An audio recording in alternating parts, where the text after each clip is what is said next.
مجھ سے مزید برداشت نہیں ہوتا، خدا کی قسم کل میں جتنا بھاری پتھر اٹھا سکا اٹھا کر محمد کے سر پر دے ماروں گا۔ میں بھی ایک شاعرہ ہوں، میں بھی اس کے خلاف نظم لکھوں گی۔ یاد رہے کہ یہاں ام جمیل جس شاعری کی بات کر رہی ہے اصل میں وہ سورہ لہب کا تذکرہ کر رہی ہے۔ ایسا کئی بار ہوا ہے کہ ابو جہل نے نماز کے دوران رسول اللہ کو مارنا چاہا، ہر بار اسے ناکامی ہوئی۔ میں محمد کے قریب ہونے لگا تو ایک بہت موٹی گردن والا اونٹ جس کا سر بہت بڑا تھا کھانے کے لیے میری طرف بڑھا۔ آج کا عنوان ہے تمہارے بعد زمانہ بدلتے دیکھا ہے۔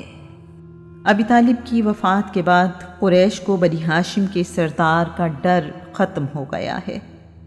اب انہوں نے رسول اللہ صلی اللہ علیہ وآلہ وسلم پر ظلم و ستم شروع کر دیا ہے۔ ابو لہب، عقبہ بن ابو معیط اور حکم بن ابو العاص رسول اللہ صلی اللہ علیہ وآلہ وسلم کے پڑوسی ہیں۔ ان کا معمول ہے کہ اپنے گھر کا کوڑا کرکٹ اور جانوروں کا گوبر رسول اللہ کے گھر پھینک دیتے ہیں۔ رسول اللہ صلی اللہ علیہ وآلہ وسلم بڑے صبر سے رہتے ہیں، اس گندگی کو اٹھا کر باہر پھینکتے اور صرف اتنا کہتے ہیں، عبد مناف کے بیٹو تم ہمسایہ ہونے کا حق خوب ادا کر رہے ہو۔ رسول اللہ نے ایک بار کہا، مجھے اللہ کی راہ میں اتنی تکلیف دی گئی کہ کسی اور کو نہیں دی گئی، اللہ کی راہ میں مجھے اتنا خوفزدہ کیا گیا کہ کسی اور کو نہیں کیا گیا۔ رسول اللہ صلی اللہ علیہ وآلہ وسلم بعد کے زمانے میں ذکر کرتے رہے، میں دو شرارتی ہمسایوں میں گھرا ہوا تھا، ایک طرف ابو لہب اور دوسری طرف عقبہ بن ابو معیط تھا۔ یہ گوبر اور گندگی اکٹھی کر کے میرے دروازے پر آ کر پھینک دیا کرتے تھے۔ عبداللہ بن عمر بن عاص کا بیان ہے، رسول اللہ صلی اللہ علیہ وآلہ وسلم ایک دن نماز ادا کر رہے تھے کہ عقبہ بن ابو معیط وہاں آیا اور ایک چادر رسول اللہ کی گردن کے ارد گرد ڈال کر اسے بل دینے لگا۔ قریب تھا کہ رسول اللہ کا دم گھٹ جاتا۔ ابو بکر بیت اللہ پہنچ گئے۔ ابو بکر نے عقبہ کو دھکا دے کر رسول اللہ کی جان بچائی اور لوگوں سے کہا، بے شرم لوگوں، تم ایسے انسان کو قتل کرنا چاہتے ہو جو کہتا ہے کہ میرا پروردگار اللہ ہے اور تمہیں بھی اس رب کی طرف آنے کی دعوت دیتا ہے۔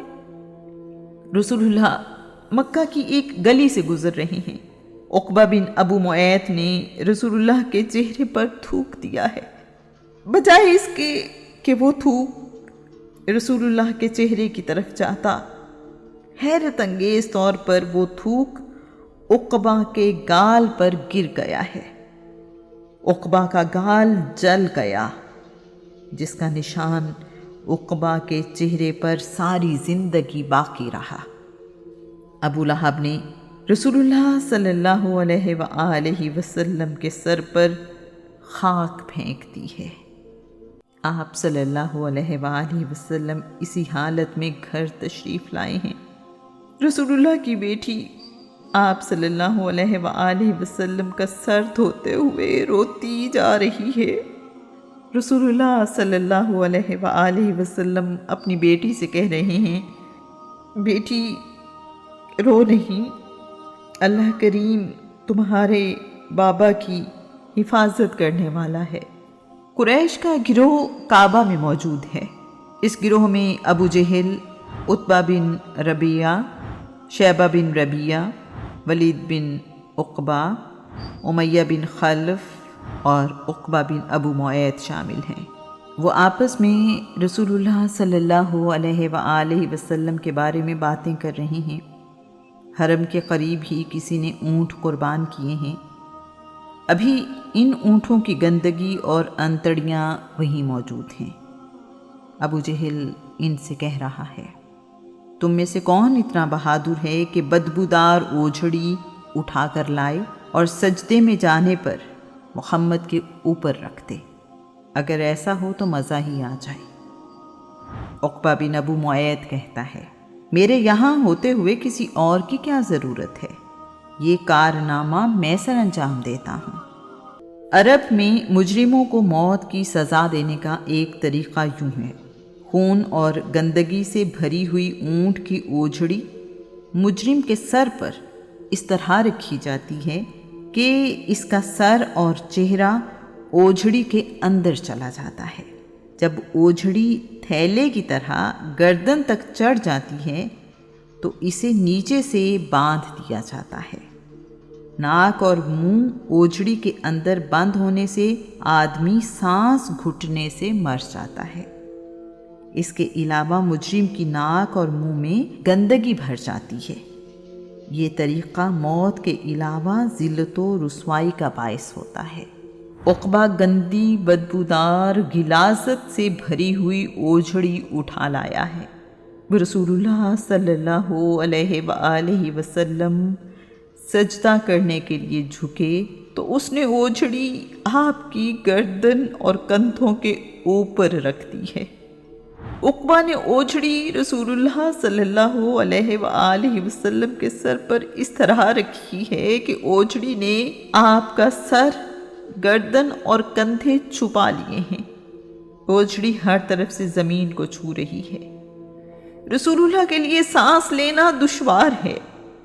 اوجھڑی اور اس میں موجود گندگی کا وزن اس قدر زیادہ ہے کہ سجدے سے واپس اٹھنا ممکن نہیں ہے۔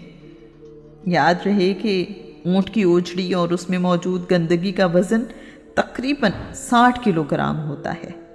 اگر اتنا وزن سجدے کی حالت میں کسی کی گردن اور کندھوں پر رکھ دیا جائے تو اس کے لیے اٹھنا یا اس کے نیچے سے نکلنا ممکن نہیں رہتا۔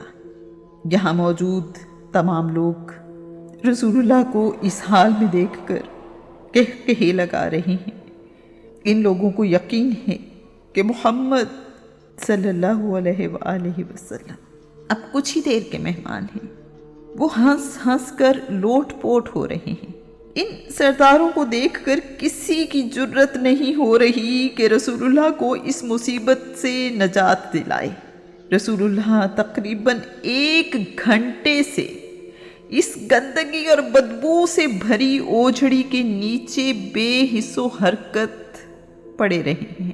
عبداللہ بن مسعود غریب ہیں اور قبیلے کے لحاظ سے بھی کمزور۔ ابو جہل اکثر ان کو بالوں سے پکڑ کر منہ پر تھپڑ مارتا ہے۔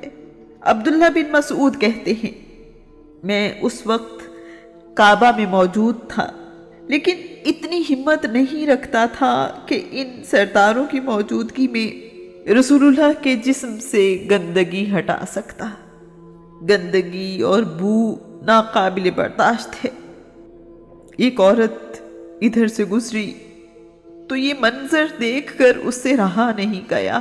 وہ دوڑتی ہوئی رسول اللہ کے گھر گئی ہے۔ سیدہ فاطمہ بنت محمد سنتے ہی دوڑتی ہوئی کعبہ میں آئی ہے۔ سیدہ فاطمہ کی عمر اس وقت 5 یا 6 سال ہے۔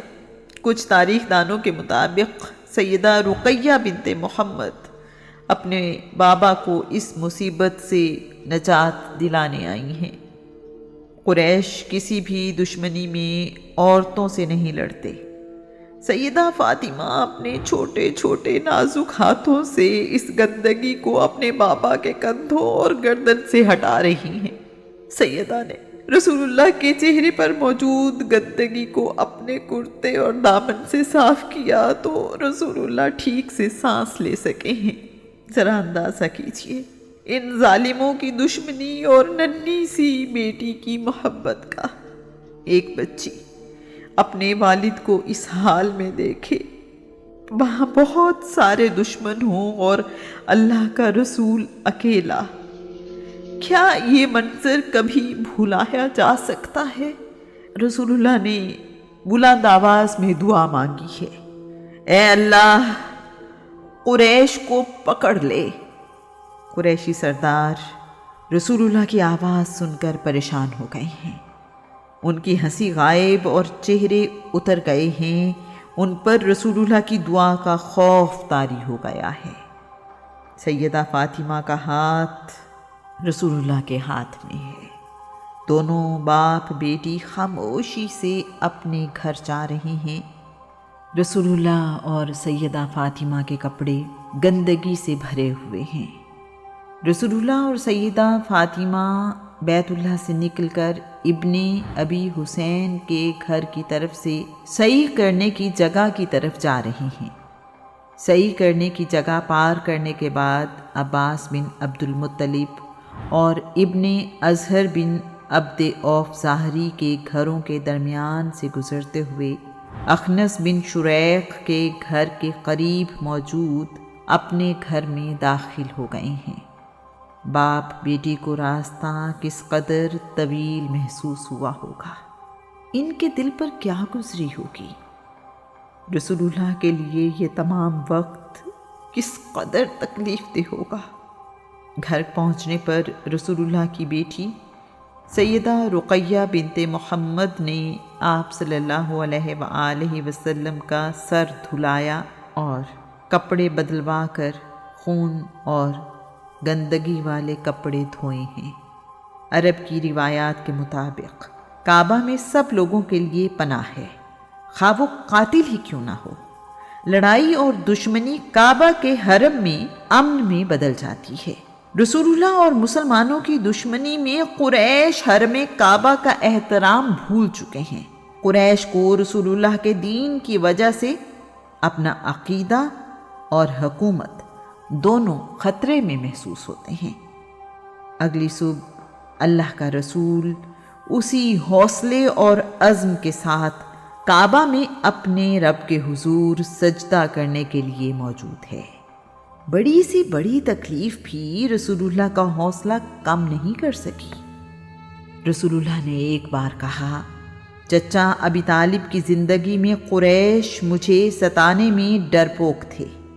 ابی طالب کی وفات کے بعد قریش مکہ نے بہت زیادہ تکلیفیں پہنچائیں تو رسول اللہ نے کہا، چچا جان، آپ کے بچھڑ جانے کو میں نے بہت جلد محسوس کر لیا ہے۔ ابی طالب کا وجود رسول اللہ کے لیے شفقت بھرا سایہ تھا۔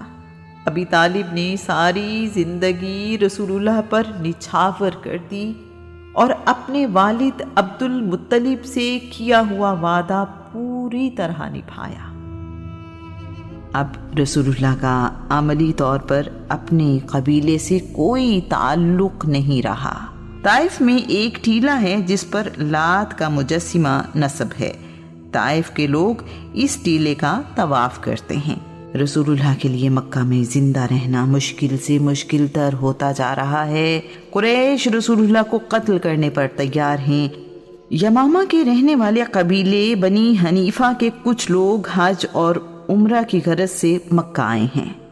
قریش نے اس قبیلے کے ایک فرد سے رسول اللہ کے قتل کا سودا کر لیا ہے۔